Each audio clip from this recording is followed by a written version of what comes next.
Hello. In Hitman 2, you play as an elite assassin known only as Agent 47. He uses an array of weapons and disguises in order to hunt down his targets. Normally, you're supposed to kill as few people as possible in order to maintain some illusion of morality and, more importantly, rack up a decent score at the end of the level. However, as you progress through the game, you will unlock what I like to think of as its best weapon, literally just a fish. And if you've seen some of my recent shorts, you might know that I've been having a great time using it to knock people unconscious. But now I have bigger dreams, and so today I'll be doing something pretty different to the rest of my videos, because this time I'll be embarking on an attempt to kill everyone in the game with one fish.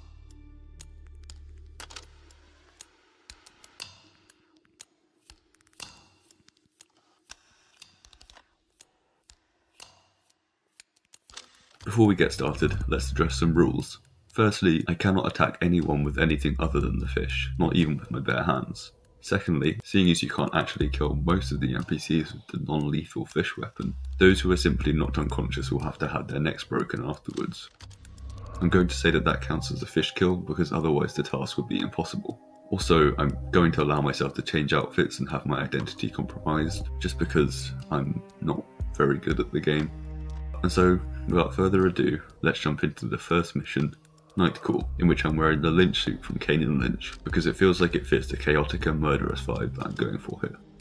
So after breaking into the target's house and winding up in a building full of bad guys, I made my way to the roof. There are two guards here whom I initially forgot to actually kill. Not a great start, but I promptly made up for my mistake. Once they were dealt with, I headed down to the first floor, which is the second floor for any American viewers, and dispatched this guy before hiding his body upstairs with the others. Shortly after that, I lured this guard onto the balcony with the promise of a living wage, before quickly ending his knee for one with a salmon slap to the back of the head. I hid his body with the others at what was becoming quite the party, before dropping to the ground floor and disposing of the lone garage guard in the bush. Now with a clear route to the target, I spent some time eavesdropping, carried out the one assassination that I was actually here for, and then killed her boyfriend for good measure. Next, I accidentally choked a guy out, thinking that the fish was equipped, and so I had to load the game to honour the integrity of the challenge and preserve my dignity. Speaking of, I beat this dude with the fish before firing it at an incoming hostile, and returning to break both of their necks. Unfortunately, the guards found these bodies before I could get to them, so they were on high alert as I won a round of quick draw with this failure of a human being. This one too.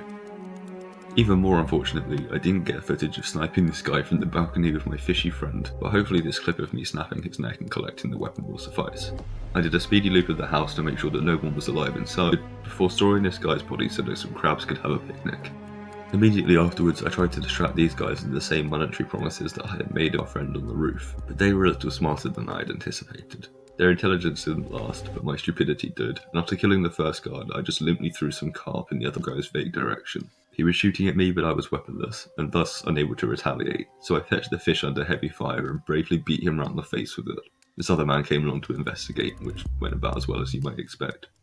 Everyone in and around the house is now sleeping with the fishes, so it was time to move towards the exit.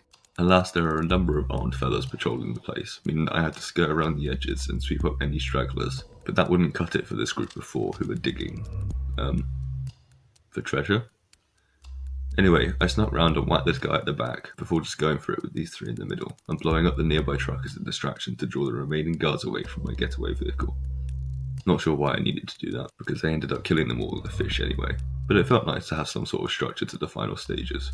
I also briefly thought that this was a guy, but he just turned out to be a lighthouse instead. And so, Nightcall came to a close, and I successfully eradicated all life in the area, using only my trusty tilapia.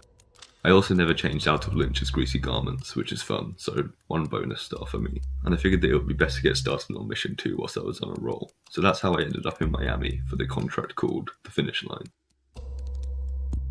Excited to get going, I quickly ran off from where I started before remembering that I was here to kill everyone and returning to send this guy to a watery grave. But Miami poses a problem, because there are hundreds, maybe thousands of people in this level, and one wrong move could send them all running. This dawned on me all too quickly, yet all too late. But I was determined, so I came up with a plan. In order to take off the pressure of eliminating the targets once everything inevitably melted down, I would follow two of the mission stories, which allow you unique opportunities to kill off your enemies, and then casually work my way through the rest of the less noteworthy victims. As an aside, I missed some footage in this level simply due to the sheer number of people that I killed, but I promise that every single victim died horribly at the hands of a fish-wielding maniac. Anyway, I'd never done the food truck story which facilitates the poisoning, or in this case, fissioning, of Robert Knox, so I set about getting the necessary disguise. Annoyingly, this caused a bit of an upset among the unreasonable onlookers, and a spree was necessary to cover my tracks. This rapid devolution into murderous mayhem was impossible to control, and I felt things getting out of hand, but I wasn't ready to throw in the towel, so I racked up some serious numbers in the security department and tried to get back on track.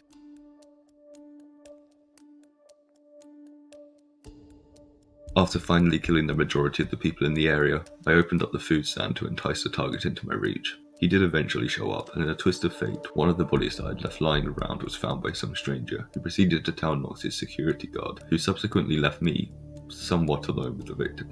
I took him out, as well as a couple of others who had been loitering around, and changed into a security outfit from one of the guards I killed off earlier. I then went to wait for Sierra Knox at the trophy ceremony for the race that she was competing in, but I guess she didn't win or something, because I got bored of waiting for her to show up. I was now just sort of running around and eliminating anyone whose execution I thought I could get away with little reason or rhyme to the whole thing. This took me through the parking garage and many of the underground areas, and it wasn't long before it left a substantial trail of destruction. If I moved quickly and struck at the opportune moment, nobody would see me as I carried out my extreme violence, and anyone that did would be dealt with soon enough. Knowing that Sierra Knox, the second target of the mission, would frequently visit this particular room, I decided to lie in wait. However, this is where I made my first crucial mistake, because in order to have a clear room, I decided to thin out some of the security force's early doors, which led to a body being found and the alarm being raised. Sierra left and the opportunity was gone, and to make matters worse, this kill was seen and combat was initiated. The security guards now knew who I was, and walking into any room could mean being identified as an assassin. In a moment of sheer panic, I killed one of those who had noticed me amidst a large crowd of people. I could, and should, have gone back and loaded a previous save, but instead... oh shit.